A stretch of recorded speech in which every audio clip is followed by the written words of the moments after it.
성령 충만하면요, 세상이 두렵지 않게 됩니다. 사람이 무섭지 않아요. 하나님의 나라가 지금 앞에 임하고 있고 예수님이 만왕의 왕으로 이 세상을 통치하고 계시고 나는 하나님의 아들인데 성령이 내 안에 계시는데 내가 왜 세상을 두려워하냐? 담대함이 생겨요. 담대함. 세상을 두려워하잖아요. 사람을 두려워하잖아요. 그러니까 예수님의 복음을 마음대로 전하는 것입니다. 누구를 만나든지 전하는 거예요. 사람과의 관계에 변화가 일어납니다.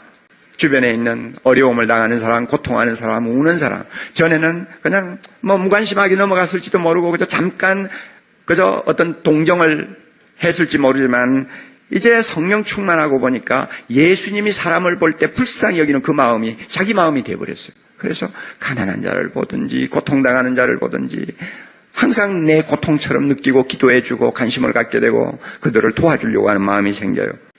성령 충만하면요, 재물의 욕심으로부터 자유함을 얻습니다. 이 오정현 목사님을 보면서 참 불쌍하다는 생각을 자주 하는데, 얼굴도 많이 빠지고요. 지금 이 목도 정상이 아니에요, 제가 볼 때. 여러분, 이제 내일 아침 하루 남았는데 격려의 박수 좀 하세요.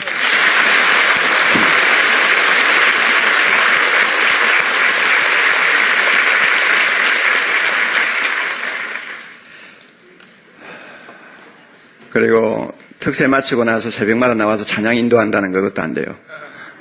여러분이 앞으로 이제 오 목사님 몇 년 사역해야 됩니까? 한 80까지 할 거예요, 아마.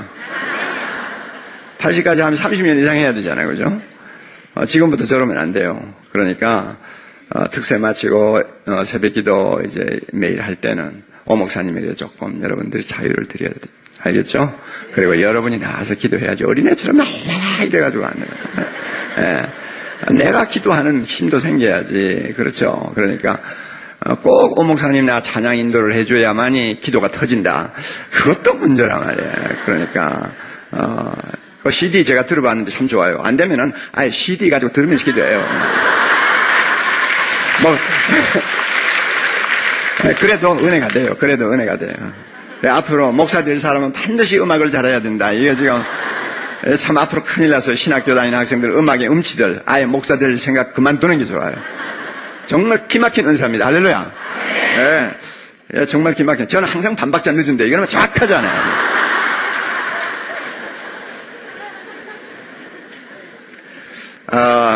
20년 전, 그러니까 1983년쯤 돼서 우리가 교회 건축을 시작하면서 왜 지하에다가 꼭 집어넣으려고 하나 하고 생각을 했는데 이번에 특세를 하면서 오늘을 위해서 교회를 지하에다 놓도록 하셨구나.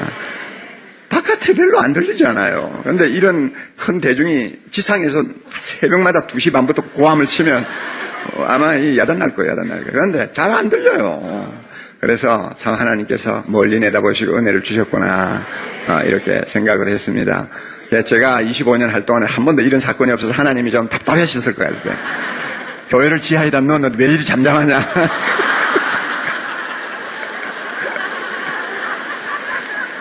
그랬는데 아마 하나님이 너무 답답하시니까 저를 빨리 옆으로 제끼고 이제 우리 오 목사님을 부르신 것 같아요. 할렐루야. 예.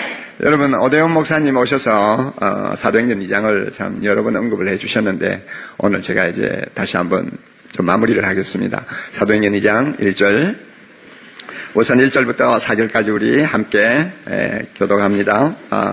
합송합니다.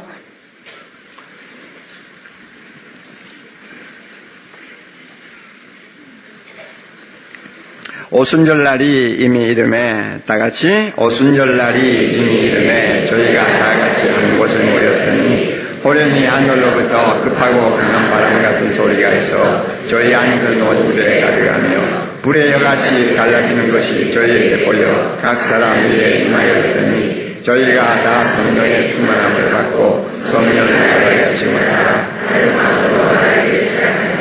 아멘. 저는 정말 예수 그리스도를 바로 고백하고 하나님을 경배하는 교회는 성령이 충만하다고 늘 믿고 있습니다. 그 이유가 뭐냐면 최초의 교회인 예루살렘에 성령이 임하실 때 몇 사람에게만 성령이 충만하시지 않았어요.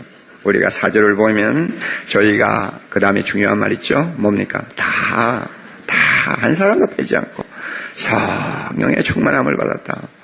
모든 그 자리에 120명 모인 성도들이, 제자들이 성령의 충만함을 받았어요. 이건 뭘 전제하느냐? 앞으로 신약시대 교회는 반드시 성령이 함께 하실 뿐만 아니라 성령이 충만하실 것이라는 것을 예언적으로 보여주신 것입니다. 그러니까 그 교회가 근본적으로 뭐가 잘못되지 않는 이상은 항상 하나님의 교회는 성령이 충만하시다.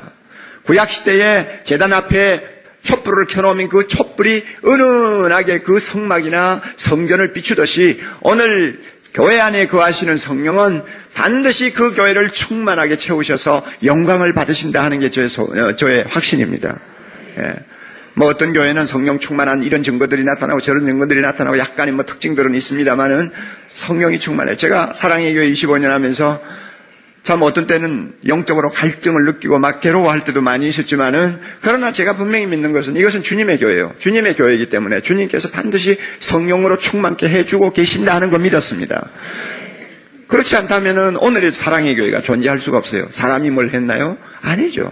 사랑의 교회 충만하신 성령께서 지금까지 사랑의 교회를 걸음걸음 인도하셔서 오늘에 이르게 해주셨다고 저는 분명히 믿습니다. 그러므로 하나님의 교회는 반드시 성령 충만해야 됩니다. 사랑의 교회 앞으로도 반드시 성령 충만해야 합니다. 사랑의 교회 성령 충만하다는 것은 교회에 계시는 여러분 자신들이 성령으로 충만하다는 이야기입니다. 우리 모두는 성령으로 충만해야 됩니다. 그런데 제가 이 특세를 하면서 이 특세가 새로 만들어진 신조어입니다. 아마 한국 교회사에 이름이 올라갈지 몰라요. 특세가 뭐예요? 특별 새벽 부흥 집회지요. 예. 특세를 하는 것을 보면서 제가 이 오순절이라는 말에 참 마음이 많이 갔어요. 저는 평소에 기도 많이 해야 된다. 개인의 골방이 중요하다. 한국 사람은 모이기만 하면 왕왕 떠들기만 하지 흩어지고 나면 아무것도 볼 것이 없는 게 한국교회다. 세계교회가 약간 냉소적으로 보거든요. 한국교회 사람들 떠들기는 대단히 주여 삼창은 잘하면서 실제는 별로 없다. 이런 소리 많이 하잖아요. 이거 참 부끄러운 이야기입니다. 그래서 우리가 모여가지고 하나님 앞에 기도하는 것도 중요하지만 개인의 골방이 또 중요하고 특별한 기간에 기도하는 것도 중요하지만은 우리 평소에 매일 하나님의 보좌 앞에서 기도하면서 은혜 받고 성령 충만한 것이 더 중요하다. 저는 이제 이런 신조를 가지고 살았는데 이번에 특세하면서 오순절이라는 말을 자꾸 생각하게 되었어요. 하나님께서 왜 이스라엘 백성에게 1년에 3번의 중요한 절기를 만드시고 온 이스라엘 사람들이 예루살렘의 한 곳에 모여서 축제를 하면서 하나님께 경배하게 할까? 왜 그렇게 하셨을까? 그것도 하루가 아니라 7일씩. 왜 일주일 동안 이런 이벤트를 하나님이 요구하셨을까? 여기에 무슨 의미가 있다. 저는 그런 생각을 했습니다. 평일도 중요하고 개인이 기도하는 것도 중요하지만 한 번씩은 오순절과 같은 이벤트, 오순절과 같은 축제의 행사도 참 필요하다 하는 것을 제가 조금씩 깨닫게 되었습니다. 하나님이 쓸데없는 일을 시키지는 않지 않습니까? 오순절이 뭡니까? 6월절 지나고 다음 날부터 계산해서 50일 채 되는 날. 그래서 구약에서는 맥주절이라고도 하고 칠칠절이라고도 하는데 추수감사주일이에요. 그런데 이 오순절을 통해서 하나님은 이 날에 율법을 주셨다. 유대인들은 그렇게 믿고 있어요. 그래서 오순절은 구약교회의 탄생일, 유대교의 탄생일이라고 그들이 믿고 있습니다. 그런데 이 오순절날 성령이 임하심으로 신약교회가 탄생했습니다. 그래서 오순절은 신약교회 탄생일도 됩니다. 우리 교회의 탄생일도 되죠. 이런 절기를 마련하셔서 성도들이 한자리에 모이게 하시고 함께 하나님을 경배하고 함께 제사하고 함께 축제를 나누고 함께 공동체의 기쁨을 맛보게 하신다는 이유가 있다 이 이야기입니다. 이런 의미에서 이런 특세의 이런 이 행사는 우리 모두에게 굉장한 은혜를 준다고 저는 믿습니다. 여러분 혼자 기도하는 거 하고 이렇게 모여가지고 기도하니까 다르죠? 예, 그리고 이 오 목사님은 약간 이 아이디어맨이에요. 이 강단에다 이렇게 앉혀놓을 필요가 없거든요. 오늘 같은 날 보니까 401호도 아직도 자리가 많이 있는데 왜 이렇게 고생을 시켜? 그런데 이게 말이죠. 이게 속된 말로 분위기 잡는 건데. 우리가 신앙생활 하는데도 이런 자극적인 뭐가 필요해요. 함께 모여가지고 왕왕 하면서 막 찬양하면 우리가 구원받은 백성들이 혼자 있을 때보다도 우리가 한 자리에 모였을 때 힘을 얻잖아요. 할렐루야. 하나님께서도 혼자보다 두세 사람이 기도하는 거 더 좋아하시죠. 하나님께서는 이스라엘 백성들이 각 지파마다 뭐 하는 것보다도 예루살렘에 함께 모여가지고 무리를 이루고 공동체를 이루어 하나님을 찬양하는 거 더 좋아하시는 것 같아요. 한 번씩은 필요하다 그 말이에요. 그래서 이번 특세를 통해서 우리가 오순절에 특별한 은혜를 체험했다고 믿습니다. 진짜 성령이 우리 교회에 충만하시고 성령께서 역사하시는 거 우리 모두가 마음으로 느끼고 믿음으로 확인할 수 있는 기회 주신 우리 하나님께 감사를 돌려야 하겠습니다.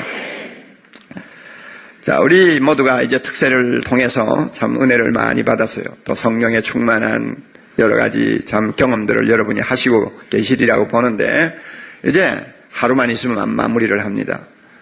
내가 과연 성령 충만한가? 한번 오늘 아침에 점검 좀 합시다. 내가 성령 충만한가? 사도행전 2장은 이 질문에 대해서 대답을 명확하게 하고 있어요. 내가 성령 충만한가? 그럼 뭘 보고 날 보고 성령 충만하다고 말할 수 있는가? 적어도 10가지 이상을 제가 끌어낼 수가 있지만 사도행전 2장에서 중요한 한 8가지만 제가 시간 허락하는 범위 안에서 여러분에게 던져드릴 테니까 그것을 자기에게 적용을 하세요. 아, 나에게 이런 현상이 있다. 나에게 이런 표가 있다. 아, 나는 그러므로 성령 충만하구나 하는 것을 여러분이 확인하시기를 바랍니다. 여러분, 성령 충만이 뭔지 아세요? 그것부터 이야기합시다. 성령 충만이 뭔지. 물론 성령 충만은 굉장히 복합적이고 신비한 어떤 현상입니다. 그러므로 어떤 일면만 가지고 성령 충만이다 하고 우리가 주장을 하면 잘못되기 쉽습니다. 하나님의 영이 역사하는 곳은 너무너무 신비한 요소가 많이 있습니다. 그러므로 성령 충만은 이렇다 하고 우리가 선을 그어서 말하기는 어렵지만은 가장 건전한 견해는 이겁니다. 예수님이 부활하시고 나서 제자들과 함께 40일 동안 자주 만나시면서 나누신 주제가 뭡니까? 하나님의 나라입니다. 예수 그리스도가 영원히 통치하실 그 나라에 대해서 제자들에게 설명하시고 그 나라에 대해서 믿음을 갖게 하시고 꿈을 갖게 하셨어요. 세상 나라가 아니에요. 하나님 나라예요. 그런데 요엘이 예언한 대로 성령이 임하시면 어떤 일이 일어나느냐? 젊은이는 예언할 것이요. 맞습니까? 자녀들은 환상을 보고, 아니요. 자녀들은 예언하고, 젊은이는 환상을 보고, 늙은이는 뭐요? 꿈을 꾼다. 그랬죠? 그러면 꿈을 꾼다, 환상을 본다 하는 것은 보는 시각적인 걸 말하는 겁니다. 예언한다는 것은 입으로 말하는 거예요. 그러면 성령 충만이 뭔지 아세요? 예수님께서 부활하셔서 제자들과 함께 나누시던 주제, 하나님의 나라를 보는 것입니다.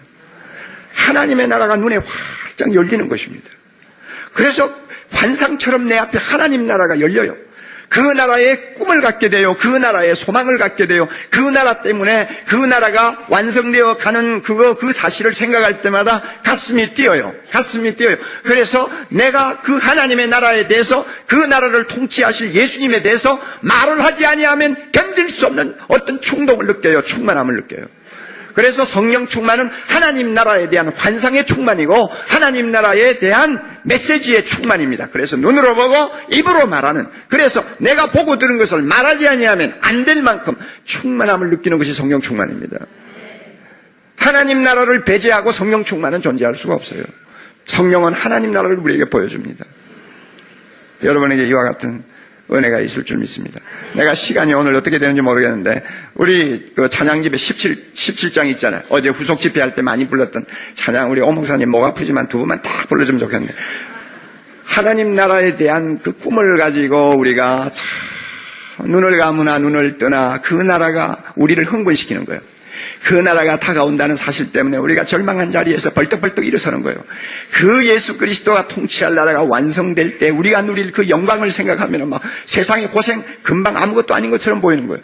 그래서 세상과 나는 관계없고 오직 하나님 나라의 왕이신 예수 그리스도만이 내 눈앞에 보이는 아름다운 환상이 나에게 있어요. 이런 사람이 무슨 충만? 성령 충만. 이게 성령 충만이에요. 우리가 이런 하나님의 나라의 환상이 내 눈앞에 늘 자주 보이고 그 나라에 대한 꿈이 나에게 있고 예수 통치하시는 그 나라 때문에 내가 행복할 수 있다면 나는 성령 충만한 사람입니다. 그게 성령 충만이에요. 그게 성령 충만이에요. 눈에 세상 나라만 보여요? 날마다 육신적인 생각만 해요? 주여! 정말 기가 막힌 사람이에요. 그 사람은 성령 충만이 아니에요. 그거는 내가 마귀 충만이라고는 말하지 않지만 육신 충만이에요. 그거는 성령 충만 아니에요. 그러니까 우리가 성령 충만할 때 뭐 감정적으로만 생각하지 말고 나의 모든 것이 하나님 나라에 집중되어 있어요. 왜? 예수님이 그 나라를 위해 오셨고, 예수님이 그 나라를 위해 죽으셨고, 예수님이 그 나라를 위해서 부활하셨고, 예수님이 오늘도 그 나라의 완성을 위해 하나님 우편에서 우리를 위해 기도하고 계시고, 예수님이 그 나라를 완성하기 위해서 오늘도 심판을 준비하고 계신단 말이에요. 그러니까 그의 나라와 그의 의를 구하는 그 하나님 나라의 환상, 그렇죠? 주님의 나라가 완성되고 주의 뜻이 이루어지는, 그래서 나라와 권세와 영광이 아버지께 돌아가는 그 아름다운 내일에 대한 환상이 나의 마음을 확 사로잡고 있으면 이 사람을 일컬어서 성령 충만하다 그래요. 그런데 이렇게 하나님 나라의 이 환상과 꿈이 나를 사로잡고 그 나라에 대해서 말을 하지 않으면 안 될 정도의 충만함을 내가 느끼면 몇 가지 특별한 특징들이 나타납니다. 이게 예루살렘 교회가 우리에게 보여준 건데요. 잘 보세요. 첫째로요, 특징이 나타나요. 어떤 변화가 나에게 일어나요. 첫째, 참 중요한 거, 세상이 두렵지 않게 됩니다. 세상이 두렵지 않게 돼요. 여러분, 성령이 각 사람 머리에 임하여서 그들로 하여금 말하게 하니까 제자들이 각자 방언으로 하나님의 큰 일, 예수 그리스도가 부활하셨다고 하는 복음을 외치기 시작했어요. 이거는 기가 막힌 사건입니다. 여러분, 그 당시의 상황을 한번 잠깐만 마음에 그려보세요. 예수님이 십자가에 못 박힌 지 지금 사흘도 안 됐어요. 그때 얼마나 유대나라 사람들과 로마 군인들이 눈에 핏발이 설 정도로 예수님에 대해서 증오했습니까? 얼마나 군중들이 예수님을 증오하고 비난하고 머리를 흔들면서 예수님을 모욕했습니까? 그 분위기가 아직도 쫙 깔려있단 말이에요. 그리고 제자들은 문 잠그고 방 안에 앉아서 눈불출하고 벌벌 떨고 있었잖아요. 누구든지 예수님에 대해서 좀 안 좋은 이야기를 하면 언제 끌려가서 어떻게 처형될지 모르는 분위기예요. 이런데 갑자기 성령이 말을 하게 하시니까 말 안 하고는 못 견뎌요. 예수 살아나셨다. 그것도 예수님이 살아나셔서 전에처럼 제자들과 함께 계신다면 또 나아요.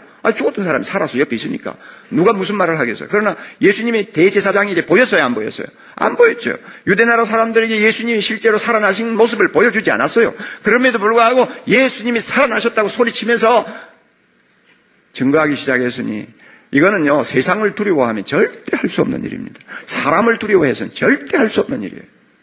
그런데 제자들은 했어요. 성령 충만하면요, 세상이 세상이 두렵지 않게 됩니다. 사람이 무섭잖아요. 여러분에게 이런 변화가 있나 한번 보세요. 세상을 살아갈 생각하니까 겁이 자꾸 나고, 사람을 보면 자꾸 피하고 싶고, 뭔가 위축이 되어가지고, 밤이고 낮이고 내가 시달림을 받는다, 스트레스를 받는다. 그래가지고 나중에 나도 모르게 우울증에 걸린다. 성령 충만한 사람에게 이런 일은 없어요. 하나님의 나라가 지금 앞에 임하고 있고 예수님이 만왕의 왕으로 이 세상을 통치하고 계시고 나는 하나님의 아들인데 성령이 내 안에 계시는데 내가 왜 세상을 두려워하냐? 담대함이 생겨요. 사도행전 보세요. 사도행전 보면 성령 충만한 사람들에게 나타나는 가장 두드러진 부분이 담대함이에요. 나중에 끌려가 죽어도 그냥 조금도 두려워하지 않는 그들의 모습을 보이잖아요. 담대함. 세상을 두려워하지 않아요. 사람을 두려워하지 않아요. 그러니까 예수님의 복음을 마음대로 전하는 것입니다. 누구를 만나든지 전하는 거예요. 대각성 전도 집회 앞두고 여러분, 복음을 전하는 것이 두려워요. 사람이 자꾸 두려워요. 기도하셔야 됩니다. 아직도 우리는 성령 충만하지 못한 증거니까 주여 성령 충만하면 예루살렘 교인들처럼 참으로 세상 두려워하지 않냐고 소리칠 수 있는 용기가 나에게 생긴다고 했는데 하나님 나에게 이와 같은 담대함을 주옵소서. 기도하면 대각성 전도 집회 앞두고 우리가 말 못할 거 없어요. 저는 비행기를 타고 14시간을 오면서 꼭 해야 될 일을 못해가지고 계속 마음만 일을 하고 있어요. 제 옆에 저보다 훨씬 젊은 사람이 탔어요. 이번에는 우리 집 사람이 안 갔기 때문에 옆에 이제 다른 사람을 앉히고 와야 되잖아요. 보니까 안 믿는 사람이에요. 그런데 굉장히 거만하세요. 그냥 나중에 수첩을 내가지고 뭐 하는 거 보니까 외교관 수첩을 갖고 있더라고요. 그래서 아마, 이분이 우리나라 외교관인가 보다. 그런데 외교관이 그렇게 거만해가지고 무슨 외교를 합니까? 내가 인사를 해도, 이러고는 그만 대답도 없고.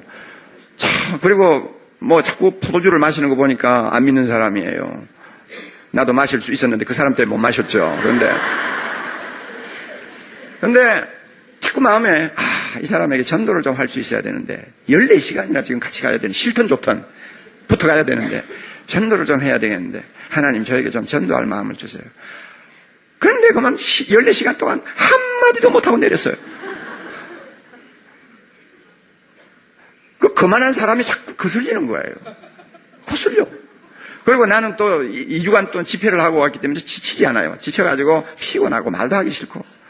그만 그게 서로 작용을 해가지고 그만 14시간을 벙어리처럼 한마디도 나누지 않고 내려버렸어요. 그런데 그게 지금도 마음이 아파요. 내가 왜 그 사람, 그만한 사람을 내가 두려워할 이유가 뭐예요? 그만하면 그만했지. 그렇죠. 성령 충만하면요, 사람 두려워하지 않아요. 겁나지 않아요. 세상 겁나지 않아요. 여러분, 우리나라 경제가 어려워지고 있어도 걱정은 해도 두려워하지는 마세요. 할렐루야. 우리는 하나님의 백성이에요. 지금까지 뭐 정치 잘해서 이 나라가 살아왔나요? 그렇잖아요. 뭐 대통령이 뭐 훌륭해가 살아나왔나요? 다 그런 사람들 다 지금까지 우리가 당할 만큼 다 당했는데, 그렇죠? 그런데 우리가 이렇게 새벽에 나와서 나라를 위해 기도하면 하나님이 어떤 방법으로든 다 일이 되도록 해 주실 거예요. 예. 그러니까 세상 두려워하지 말라고 말이에요. 두려워하지 말고, 사람 두려워하지 말고 담대하세요. 담대한 마음 갖고 복음 전하고 담대한 마음 갖고 세상을 살면 우리를 보고 하나님은 너 성령 충만하다 그렇게 말씀합니다. 또 두 번째로 우리가 봅시다. 하나님을 참 기뻐하고 경배하는 마음이 더 진지해집니다. 여러분 42절에 보면 회개하고 돌아온 3,000여 명의 사람들이 사도의 가르침을 받아서 서로 교제하고 떡을 떼고 기도하기를 전혀 힘쓰니라. 하나님과의 관계에 변화가 일어난 것입니다. 옛날에는 하나님 적당히 믿었는지 몰라요. 그러나 성령 충만하면 하나님을 정말로 더 사랑하고 기뻐하게 됩니다. 그래서 예배하는 자세가 달라지고 말씀을 공부하는 자세가 달라지고 기도하는 자세가 달라져요. 그래서 보세요. 46절 보면 날마다 마음을 같이 해서 어디에 모였어요? 성전에 모였어요. 예배했지 않겠어요? 그리고 또 집으로 돌아왔어요. 그러면서 47절 보면 하나님을 찬미했다고 했어요. 그래서 하나님이 너무 좋아가지고 견디지 못하는 거예요. 예수님이 너무 좋은 거예요. 그래서 항상 예수님만 생각하면 행복하고 기도하고 싶고 말씀을 읽으면은 입에 꿀송이처럼 달고 그 말씀이 마음속에서 뱅뱅 마치 샘처럼 솟으면서 말로 달 수 없는 참 마음의 그 풍요로움을 느끼는 사람이 됩니다. 이게 성령 충만한 사람의 증거예요. 예수님이 이전에 비해서 너무 좋은 거. 그래서 할 수 있으면 주님과 가까이 있고 싶어하는 마음의 갈증이 있어요. 이거 성령 충만한 증거입니다. 여러분 자신에게 잘 적용하세요. 새벽기도 나왔다 갔다 왔다고 해서 40일 개근했다고 해서 성령 충만하다. 여러분 그렇게 착각하지 마시고 참으로 내가 하나님을 이전보다 더 사랑하고 기뻐하는가. 그래서 전보다도 말씀을 더 가까이 두고 사는가. 전보다 더 말씀을 내 마음에 묵상하기를 좋아하는가. 전보다도 더 주님 앞에 나가서 기도하고 찬양하기를 좋아하는가. 전에는 예배 시간에 그저 시작하고 한 10분 정도 주기도문성 다 끝나고 나서 들어오는 게 습관이었는데 이번에 내가 은혜 받고 나서는 예배 전 10분 전에 와서 준비기도 하고 하나님 앞에 예배 보는 사람이 되었다. 성령 충만한 사람. 아멘. 그만큼 하나님을 좋아한다는 이야기예요. 여러분에게 이런 증거가 있기를 바랍니다. 세 번째는요. 사람과의 관계에 변화가 일어납니다. 사람과의 관계에 변화가 일어나요. 우리가 예루살렘 교회 보면요 42절에 서로 교제하는 관계가 이루어졌죠. 마음과 마음이 열렸다는 거예요. 마음과 마음이 열렸어요. 성도들 간의 마음과 마음이 열렸어요. 그리고 또 44절 45절 보면 가난한 사람들에 대해서 깊은 관심을 갖기 시작했어요. 주변에 있는 어려움을 당하는 사람, 고통하는 사람, 우는 사람. 전에는 그냥 무관심하게 넘어갔을지도 모르고 그저 어떤 동정을 했을지 모르지만 이제 성령 충만하고 보니까 예수님이 사람을 볼 때 불쌍히 여기는 그 마음이 자기 마음이 되어버렸어요. 그래서 가난한 자를 보든지 고통당하는 자를 보든지 항상 내 고통처럼 느끼고 기도해주고 관심을 갖게 되고 그들을 도와주려고 하는 마음이 생겨요. 그리고 46절도 보니까 날마다 마음을 같이 해서 한 마음이 되었어요. 이런 내용을 보면 성령 충만한 사람은 사람과의 관계에 변화가 일어난다. 전에 지금까지 미워하던 사람을 나도 모르게 사랑하게 돼요. 용서하지 못하는 사람을 용서하게 돼요. 옛날 같으면 막 신경질 낼 일도 넓은 마음을 가지고 받아줘요. 아, 저 사람이 여러 가지 어려우니까 저렇구나. 회사 나가서 직원들을 대하는 태도가 달라져요. 여러분, 성령 충만하면 큰 소리로 찬양만 하는 거 아니에요. 사람과의 관계가 달라져요. 남편과의 관계가 달라져요. 자식을 보는 눈이 달라져요. 그래서 모든 주변이 높은 산이 낮아지고 그 다음에 골짜기가 도두어지고 그래서 사람과의 관계가 천국을 이루는 관계, 사랑의 관계로 변합니다. 할렐루야. 여러분, 성령 충만합니까? 이런 인간과의 관계를 한번 잘 체크해 보세요. 새벽에 나와가지고 막 2시부터 교회 나간다고 법석을 떨고 해가지고 교회 가서 4시간이나 앉아서 은혜 받고 돌아왔다는 사람이 여전히 그냥 막 집안에 오면은 다른 사람을 불편하게 만들고 자녀들 마음속에 저 뭐 때문에 새벽에 저렇게 갔다 와가지고 잠을 못 자니까 더 신경질을 내네 뭐.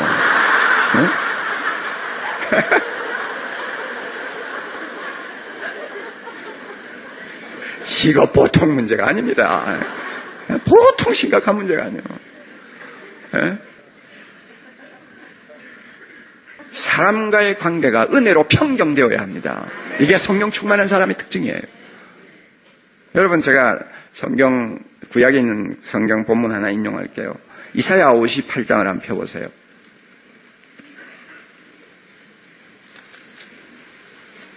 이사야 58장 4절.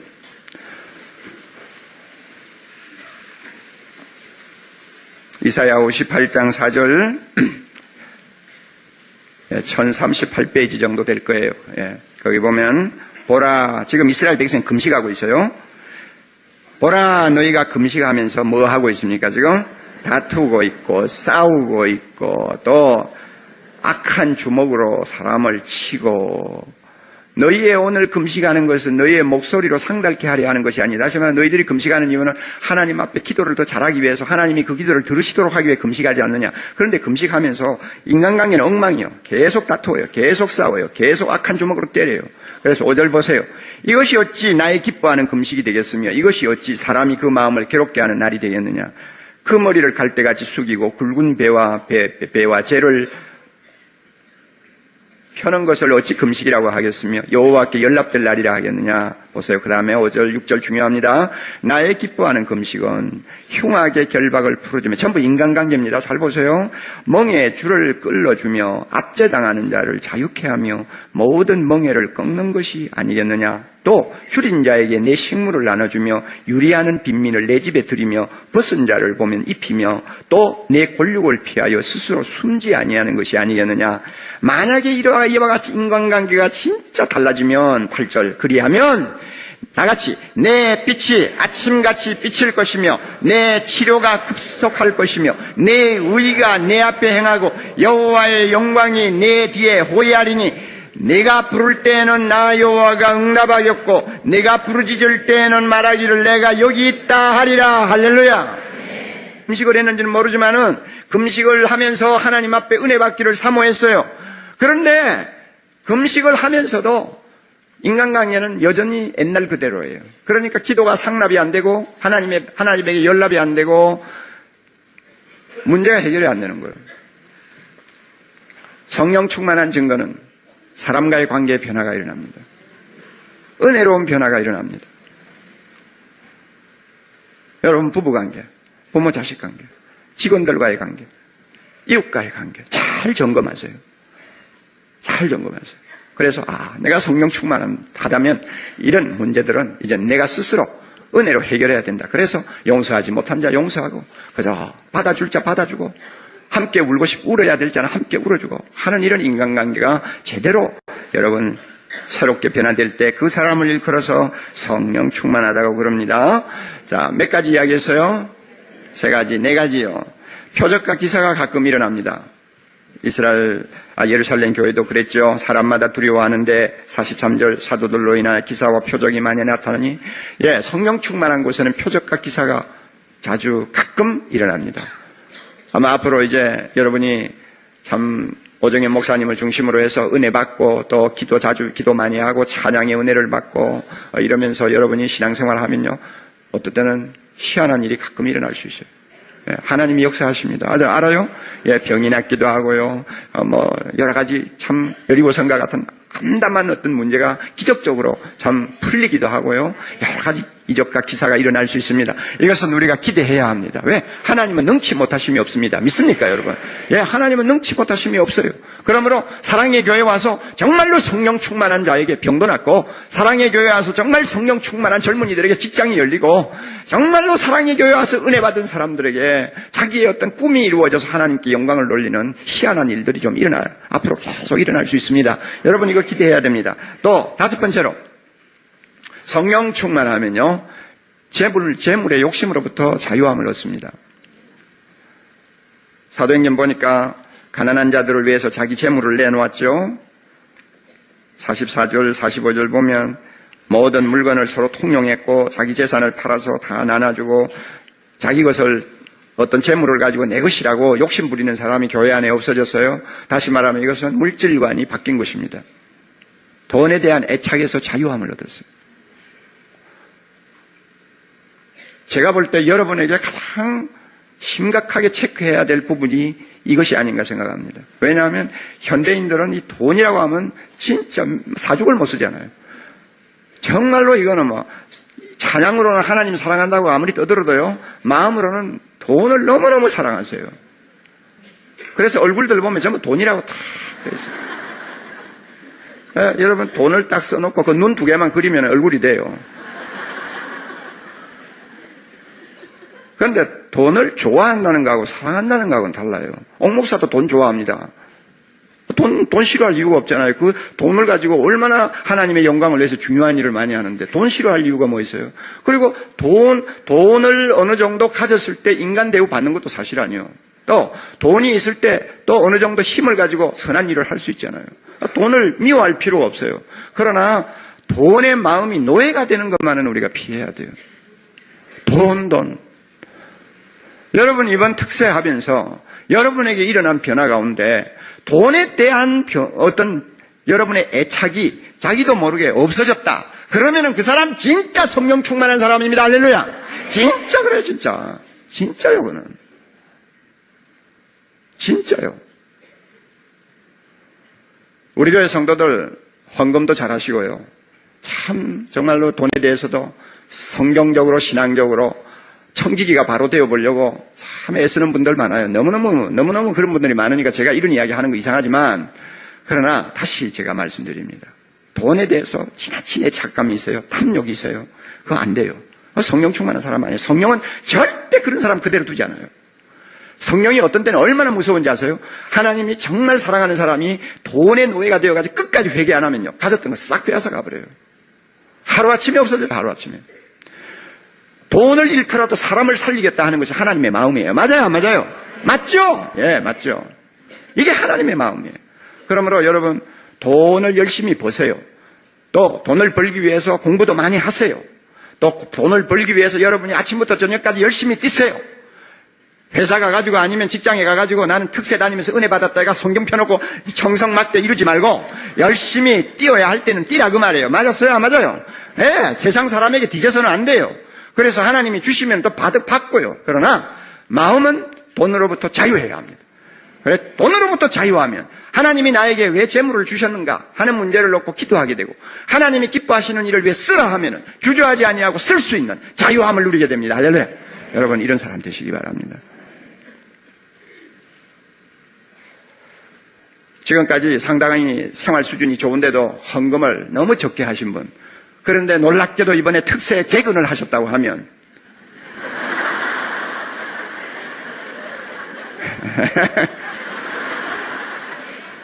자, 내가 특세를 통해 성령 충만 받았다는 증거를 여러분이 다른 데 찾기보다도 다음 주일 헌금을 얼마 들고 나오느냐 한번 보세요.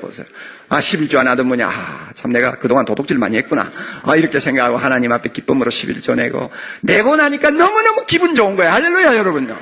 이게 성령 충만한 사람입니다. 하나님께 드리고 나니까 그렇게 기분이 좋을 수가 없어. 왜? 하늘 창고에, 하늘 은행에다 예금하는 것이니까. 이렇게 재물에서 자유함을 얻습니다. 그래서 예수 믿는 사람은 행복해요. 부할 때도 은혜로 살고, 가난할 때도 은혜로 살고, 어떤 형편에서든지 우리는 뭐 하는 법을 배우고 있어요? 자족하는 법을 배우고 있어요. 믿습니까? 잘 산다고 별거 아니에요, 여러분요. 이번에도 내가 미국에 가가지고 굉장히 집을 근사하게 큰 집 지어놓고 사는 집에 초대도 받고 했는데 별거 아니에요. 그 얼굴 쳐다보니 행복한 것 같지 않더라고요. 별거 아니에요. 응접실이 3개인지 4개인지 되는데 그거 3개나 4개나 하고 만들어가 뭐합니까 그거.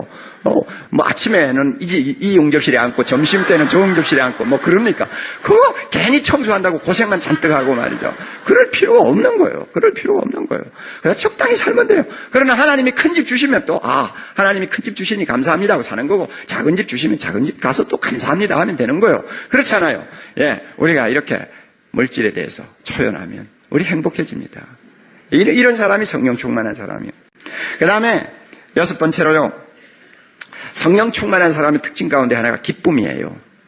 사도행전 2장에도 나타납니다만 성도들의 얼굴이 기쁨이 충만해요. 환해요. 이유도 없이 좋아하는 거예요. 이유도 없이. 세상 사람들이 볼 땐 진짜 이유도 없이 좋아하는 거예요. 그러니까 자기들이 이해를 못하는 거예요. 무엇이 좋아서 저렇게 좋아하나. 이게 성령 충만한 사람이에요. 처음에 개척교회 해가지고 교인들 한 30명 정도 모였을 때 바로 교회 옆에 양옥집에 사는 가정에서 우리 교회를 가까우니까 나오셨어요. 나왔는데 그 가정에는 파출부가 있었어요. 매일 왔다 갔다 하는 파출부가 있는데 그분이 한 50대 되는 파출부인데 신앙생활을 너무 잘하세요. 잘하는데 한 번은요 제가 신방을 갔는데요. 그분이 이런 말을 해요. 목사님, 이 가정요 참 잘 살아요. 참 돈도 많고요. 부부가 참 젊고 두 사이도 좋고요. 참 좋은데요. 교회를 다닌다면서 내처럼 이렇게 파출부 다니고 가난하게 사는 나에게 있는 것이 이 가정에 없는 것 하나 있어요. 그래, 뭔데요? 그랬더니 기쁨이 없어요. 나에게는 기쁨이 있어요. 근데 이 부부는 보면 기쁨이 없어요. 하루 종일 내가도 부인이 찬송가 부르는 거 못 봤어요. 성령 충만한 사람은요 이유 없는 기쁨이 있습니다. 할렐루야. 기뻐할 수밖에 없지. 내가 구원받았어요? 안 받았어요? 받았죠. 죄 용서 받았어요? 안 받았어요? 그것만 해도 얼마나 엄청난 거예요. 하나님이 누구요? 이웃집 아저씨요? 누구요? 하나님이 내 아버지 아니에요. 맞아요? 안 맞아요? 그리고 내가 필요할 때마다 언제든지 하나님 앞에 가서 기도하면 하나님 들어주신다고 이 성경에 약속하고 있잖아요. 그러니까 언제든지 난 자신 있다고. 그러니까 나도 모르게 기쁨이 있어요. 인생은 점점 세월이 가서 옥목사처럼 주름이 생기고 늙어가고 인생의 겨울을 앞두고 있지만 그 대신 무엇이 가까워옵니까? 하나님의 나라가 자꾸 가까워오잖아요. 그렇죠. 그러니까 나도 모르는 어떤 기쁨이 우리 안에 있는 거예요. 그래서 근심하는 자 같으나 항상 기뻐하고 다 같이 따라했어요. 근심하는 자 같으나 항상 기뻐하고. 안 따라하네요. 다 같이. 예. 우리야 세상 살다 보면 너무나 힘든 일도 많으니까 겉으로는 근심하는 것처럼 보이죠. 그러나 내면에는 뭐가 있어요? 세상 사람이 모르는 기쁨이 있어요. 다시 한번. 근심하는 자 같으나 항상 기뻐하고. 다시 한번. 근심하는 자 같으나 항상 기뻐하고. 또 한번. 근심하는 자 같으나 항상 기뻐하고. 할렐루야. 다시 한번. 근심하는 자 같으나 항상 기뻐하고. 이게 우리란 말이에요. 성령 충만한 사람이에요. 성경에 어디 있는지 알아요? 고린도후서 6장 10절이에요. 근심하는 자 같으나 항상 기뻐하고. 그 다음에 7번째요.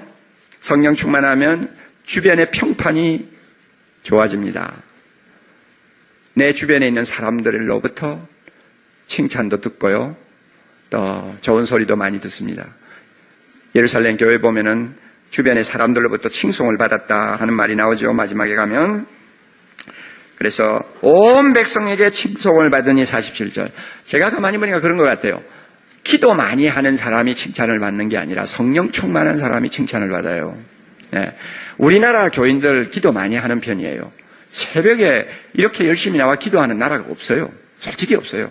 약간 한국 교회를 좀 모방을 해보려고 흉내를 내는 데는 좀 가끔 있지만은 우리나라처럼 이렇게 새벽에 나와 기도하는 교회 없어요. 지금 이 특세 때문에 특세가 지금 전염병처럼 좀 번지고 있어요. 나라가 어려우니까 하나님께서 이런 방법으로 무슨 일을 하시나 봐요. 우리로 하여금 기도하게 하시는 것 같아요. 그런데 내가 보니까 이렇게 새벽에 나와 기도 많이 하는 대한민국인데, 한국 교회인데도 주변의 평판은 별로예요. 기도 많이 한다는 사람들의 평판이 별로예요. 이거 안 좋은 겁니다. 성령 충만하면 우리가 예수님을 닮은 제자의 모습을 사람들에게 보여주는 것입니다. 그러므로 나를 미워하는 사람도 속으로 저 사람은 어딘가 달라. 그래도 뭔가 있어 하고 인정을 해줄 만큼 우리에게 다른 점이 있습니다. 평판이 좋아져요.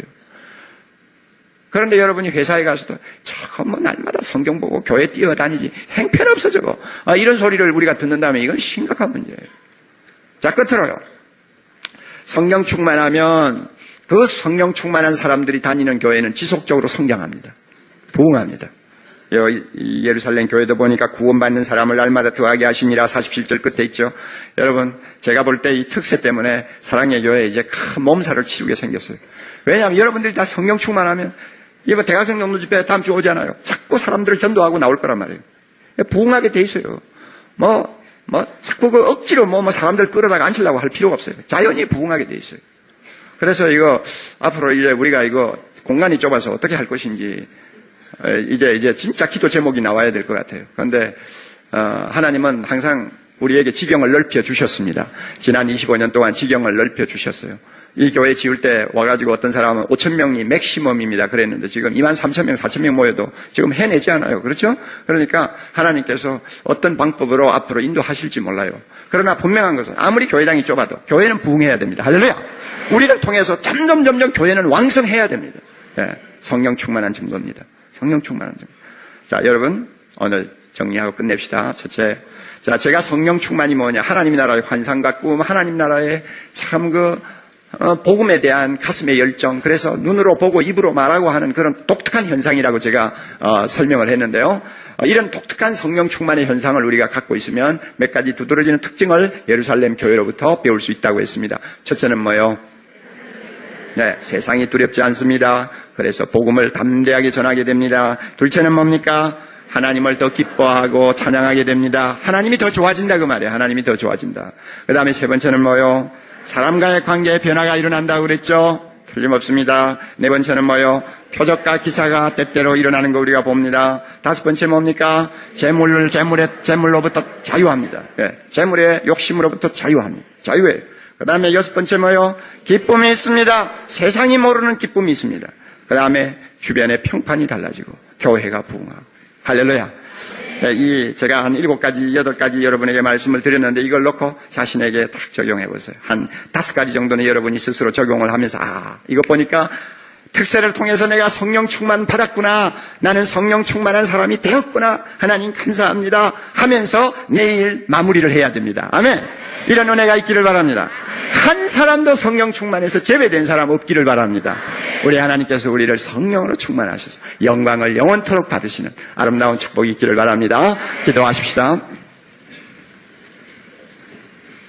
자비로우신 하나님 아버지여, 특별 새벽 부흥 집회를 허락하시고 주의 귀한 종을 세우사 의대에 갈급하던 우리 성도들에게 하늘문을 여시고 하늘에 있는 모든 창고를 다 여시고 하나님께서 은혜를 폭포수와 같이 내려주심을 감사합니다. 특세를 통해서 우리 모두가 성령을 사모하게 하심을 감사하며 성령 충만함을 받게 해주신 거 감사합니다. 예루살렘 교회가 성령 충만했던 것처럼 사랑의 교회, 성령 충만한 교회 되었음을 찬양합니다. 하나님, 예루살렘 교인들이 성령 충만하여 이런저런 아름다운 증거와 열매들이 나타나듯이 사랑의 교회 모든 성도들을 통해서 성령 충만한 아름다운 열매들이 드러나게 해주실 줄 믿고 감사합니다. 하나님, 은혜를 주시옵소서. 이제 내일 아침 하루 남았는데 우리 하나님 은혜를 주셔서 온 교회가 성령 충만하여 이 세상을 바꾸고 하나님의 영광을 이 땅에 드러내는 일에 앞장설 수 있도록 축복해 주시옵소서. 하나님, 이 집회를 인도하는 주의 종을 강건하게 해주셔서 잘 감당하게 하시고 하나님 마지막까지 은혜로 인도하고 하나님께 영광 돌리는 귀한 종 되도록 축복해 주시고 이 집회를 위해서 수고하는 많은 숨은 종들이 있습니다. 하나님 아버지, 사방에서 잠을 자지 못하고 수고하는 귀한 아들 딸들이 있습니다. 우리 하나님 축복하시고 그들의 기도를 들으시고 그들에게 은총을 더하여 주시옵소서. 모든 영광 우리 하나님 홀로 받으시기를 바라옵고 예수님 이름으로 기도하옵나이다. 아멘.